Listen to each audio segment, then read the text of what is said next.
Today, we are bringing our 3D models from Blender to VIVERSE for all the world to see. Some prior knowledge of Blender is advisable in order to get the most out of this quick and simple guide. Let's get to it.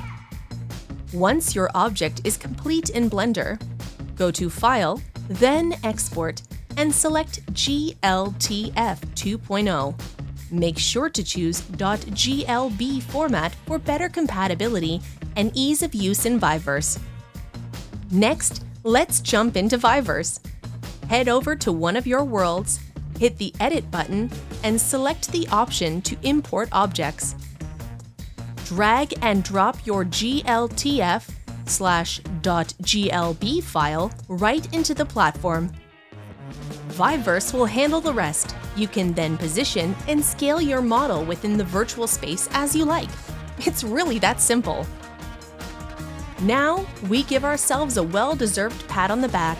If you find this guide helpful, give us a like and subscribe to our channel for more guides and updates.